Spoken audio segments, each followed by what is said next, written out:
Thank you. Good morning.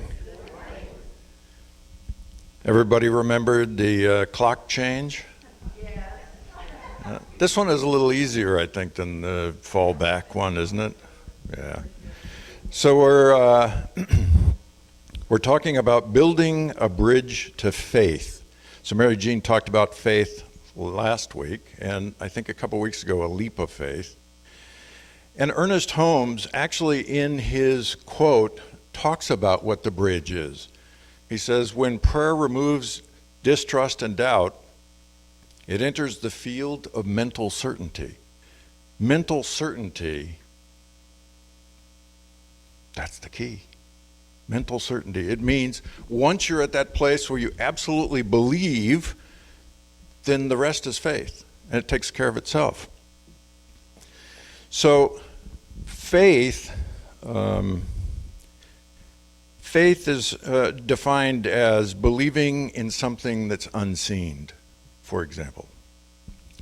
But faith in this case is, I have a certainty that I will see it, therefore I have faith. I don't have to question it. It's done.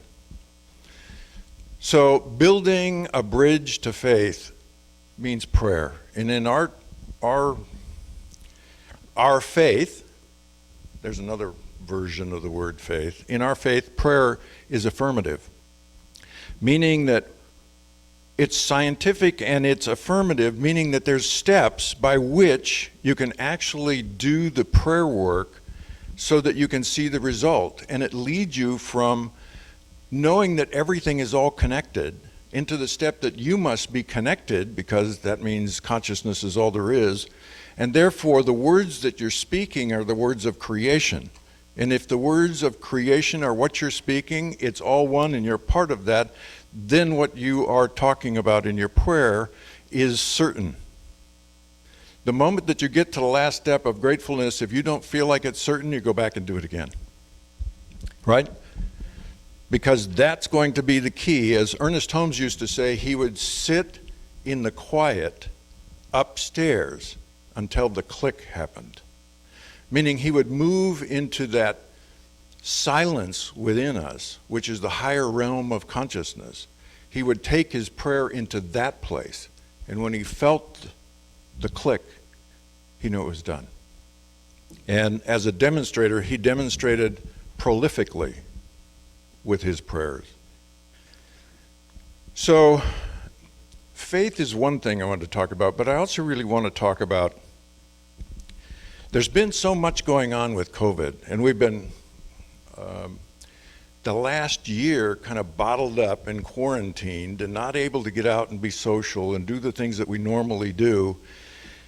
And 2021 is providing an opportunity that we need to take advantage of. I believe in the Center for Spiritual Living and the teachings of Ernest Holmes.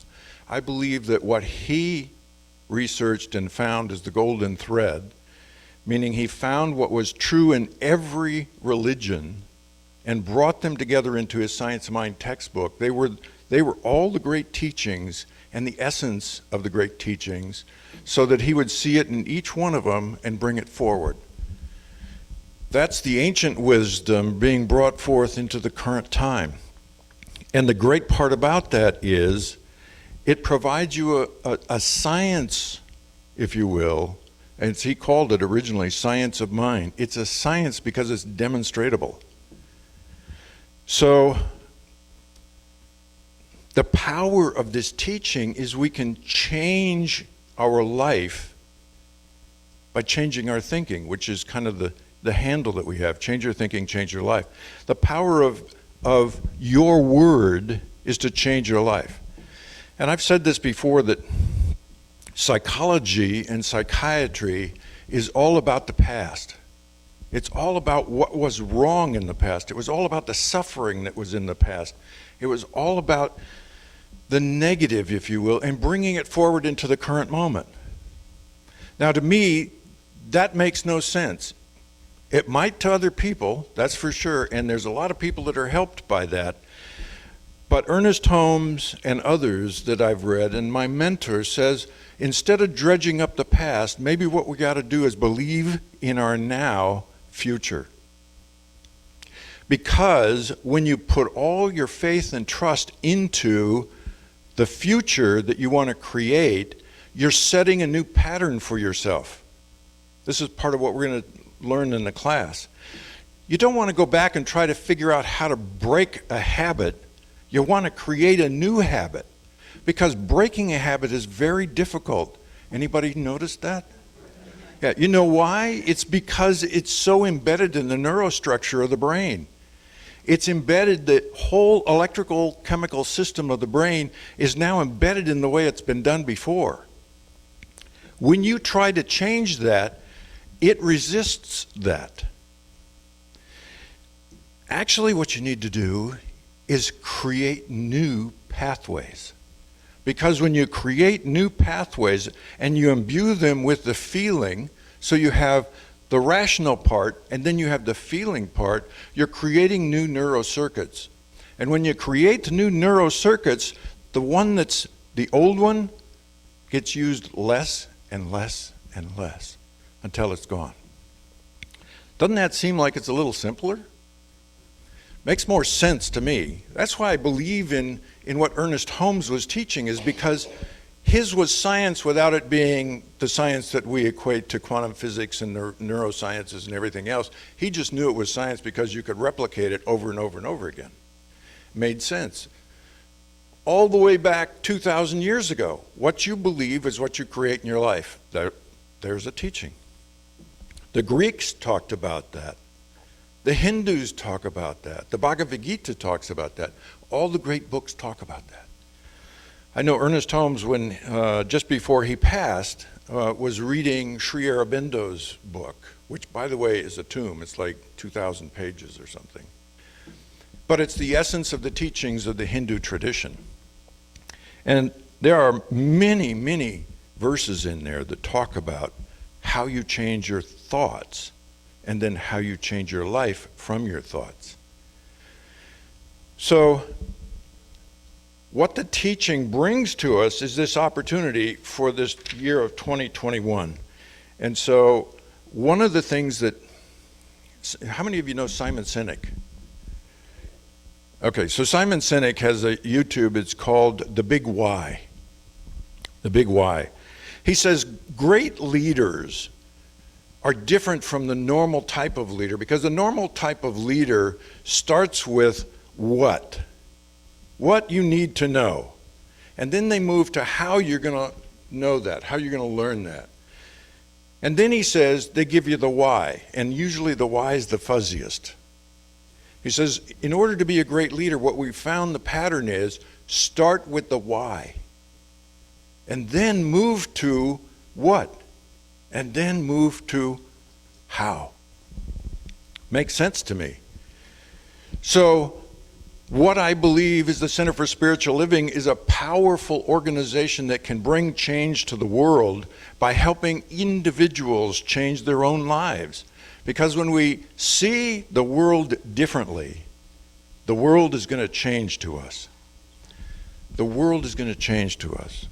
The great saints, how many of them have we had on this planet in the last 200,000 years? A lot of them. Right now, I would guesstimate there's probably 1,000, 2,000, 3,000 of them. If peace was what they were going to bring to the planet, do you think we would have peace? Yeah, I think we would have peace already. That's not why they're here. They're here for you to have peace. And they don't change the world. They help you change inside. The peace that you find is the essence of who you are, then begins to show up in the outer world. In science, it's like, or better yet, if you had a blue Mustang when you were a kid, when you were a teenager, and it was a car you really loved, every time you see a blue Mustang, it takes you back to that place, doesn't it? Yeah. Well, it's the same thing with what we're talking about. Who you are is just a collection of beliefs. It's a collection of habits. It's not who you actually are. The who you are is the truth, that essence of yourself, which is peace, joy, love, and harmony. What we teach is how to get in touch with peace, love, joy, and harmony in your life, so that when you do, you'll begin to see it in the world. In addition to that, the big why for the Centers for Spiritual Living, including this one, is we want to see a world that works for everybody. A world that works for everybody. We've had the reverse for almost 1 million years, a world that hasn't worked for hardly anybody. And as human beings, we're probably the smartest on the planet, and yet look at what our 1 million years has brought us to. It's brought us to astonishing science outside, doing the work of the vaccines and the COVID and all, doing the work of innovation. But we've lost the inner ecology of who we are. We're getting further and further away from that, and we're becoming surface level. Peace, joy, love, and power are within you, not outside of you. So for 2021, I'd like to take us through an exercise, and the exercise is to ask 5 questions. I'll put them up on the screen. What direction do you want for your life in 2021? Where do you want to go? Which direction are you going? Where are you headed? Think about the positive changes you want to make in 2021. What changes would you like to see in 2021 in your life? What does it look like? What does it feel like? So you get the direction. The next thing is who or what inspires you. This, by the way, is going to be a $25,000 Tony Robbins workshop in 15 minutes. So who or what inspires you? What inspires you? Who inspires you? Buckminster Fuller was one that inspired me when I was in high school. And I picked up a book off of the shelf in the library, and the book was called Intuition. And I opened the book up, and I was stunned to find out that that was the name of his yacht, not actually about intuition, as I remembered it. He was, by the way, a very innovative, intuitive man. In fact, he created geodesic geometry. He created the geodesic domes that we're familiar with all over the world. He created the power grid that the U.S. uses. And by the way, when he gave the patent he had 45 patents, 450 patents. 45 of them are used by the United States government for the work that they do. He gave all the patents away so that people could prosper, so that people could be able to do what they needed to do in the world. He was a giving man. He was verbose. If you went to one of his lectures, he would start and it was going to be an hour. He'd take 2 or 3 if you let him. Right, Mary Jean? Mary Jean was heading a conference where he was speaking, and they almost had to get the cane to pull him off. He gets going. He reminds me of Krishnamurti, because Krishnamurti will write something and it'll go on for 5 pages without a period. It's like, wow, how do you do that? So what direction do you want for your life in 21? And who or what inspires you? Because what inspires you motivates you.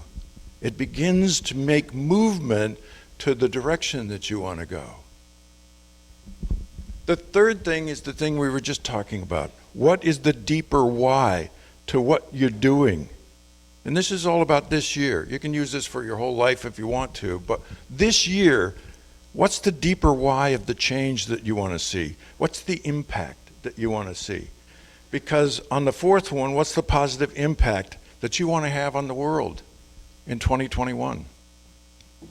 Take it from the place of what I want to see different in my life this year to who inspires me the most to make that change, to why do I want to make that change.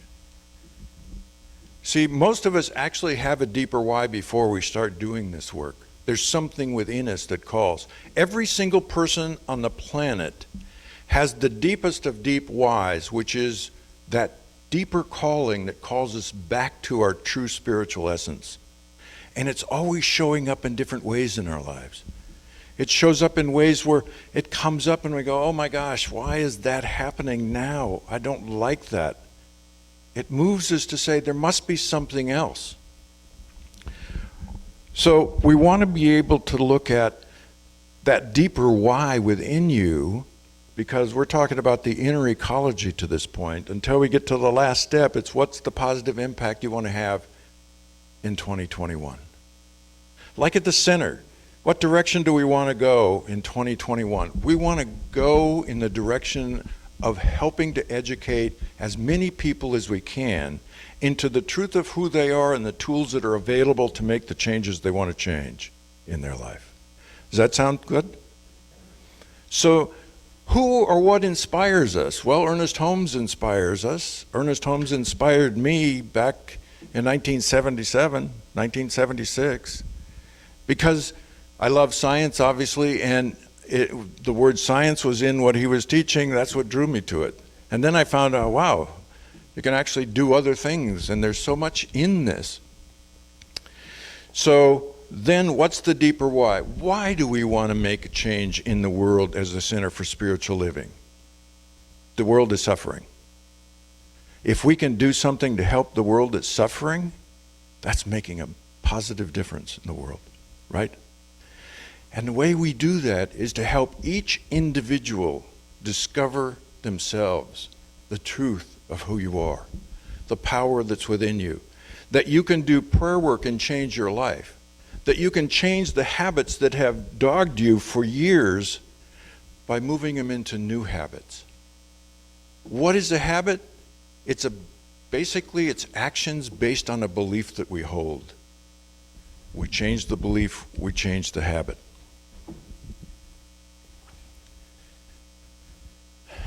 One of the other things that drew me to this Science of Mind is that the principles were clearly enunciated by Ernest Holmes. I've been studying for about 10 years Rupert Spira and others who are in a tradition known as Advaita Vedanta, which is a branch of the Hindu tradition. And Advaita Vedanta means non-duality. Non-duality. It's more like what Ernest Holmes is talking about, which is there's only consciousness. That's first. There's only consciousness. Then after consciousness is everything else. In science, we've gotten it a little bit backwards because we believe everything starts from something. We don't know what that is because we can't even find it. For example, if you go to find an atom, you can't actually find an atom, you can only find traces of atoms. You can't find the electron that's in the atom, you can only find a pattern of the electron as it's moving. And when you get to the pattern, you find out the pattern isn't actually, the electron isn't actually a particle, it's a wave. And the wave is actually moving so fast, and it's blinking on and off so fast, it looks like it's moving all over. But when you go to actually find that, it doesn't exist. So they're starting from the same place we are, consciousness. It all starts there. Ernest Holmes says when you can change the way you think, you're shifting your beliefs to know that there's unity in the world, that there's oneness in the world.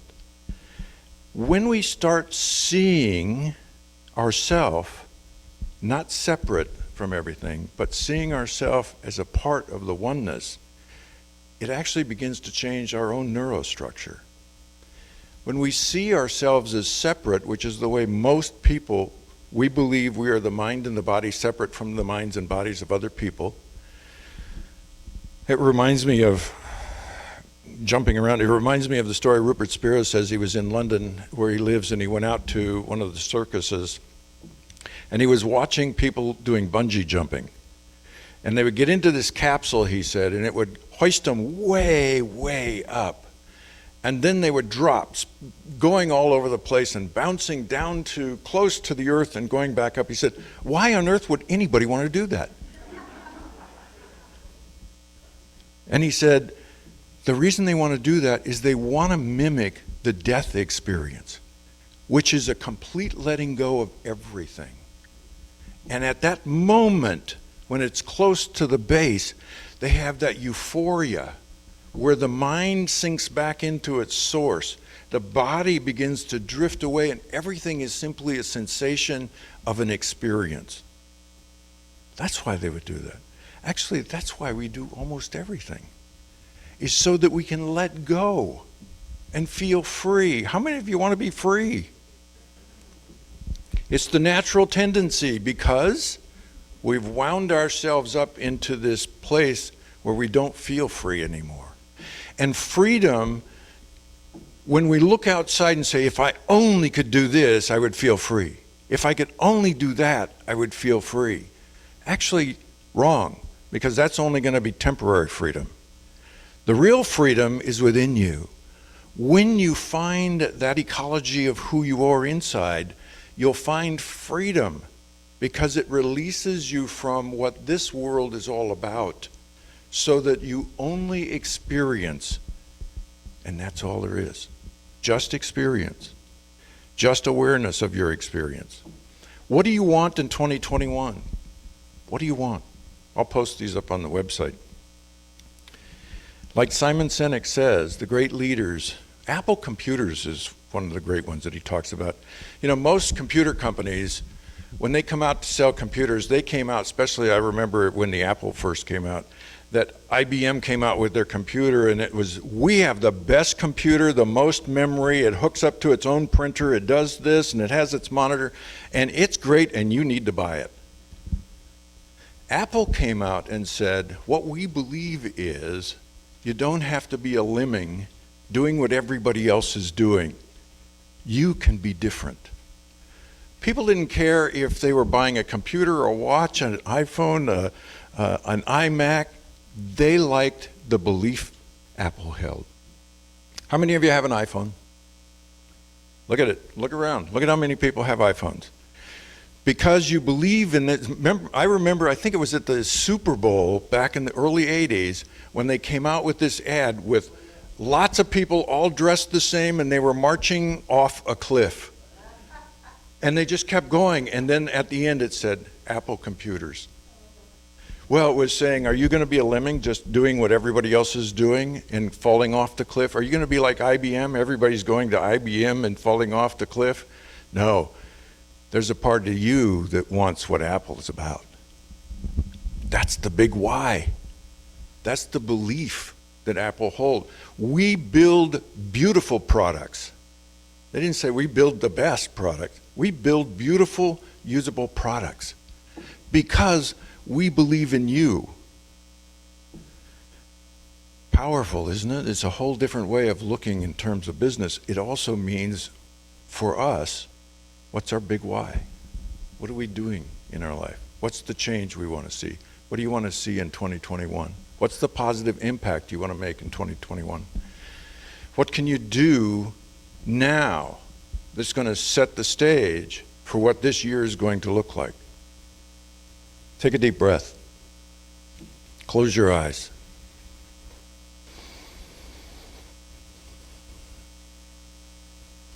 Focus your awareness in your heart.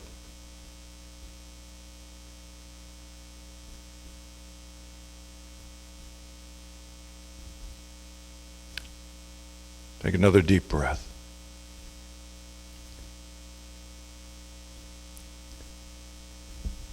Where do you want to go this year in 2021?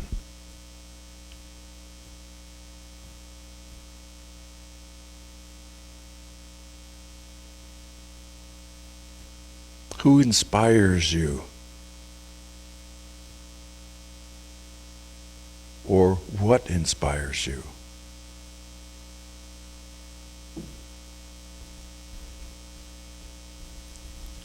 Why do you want to do it?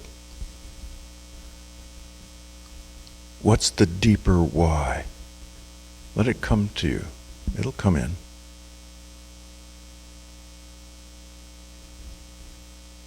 Notice the feelings you're having while you're going through this. And what's the impact you want to have on the world? The positive impact you'll have on the world.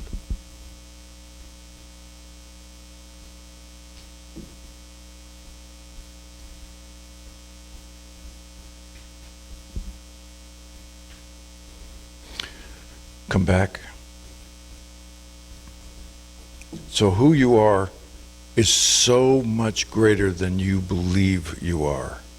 And everything you've been told about who you are is a lie. The truth of who you are is so far beyond that anything that's ever been said about you pales into the distance. The truth of who you are is God creating right here and right now. And if you believe that, you've changed the world. Take a breath. Thank you.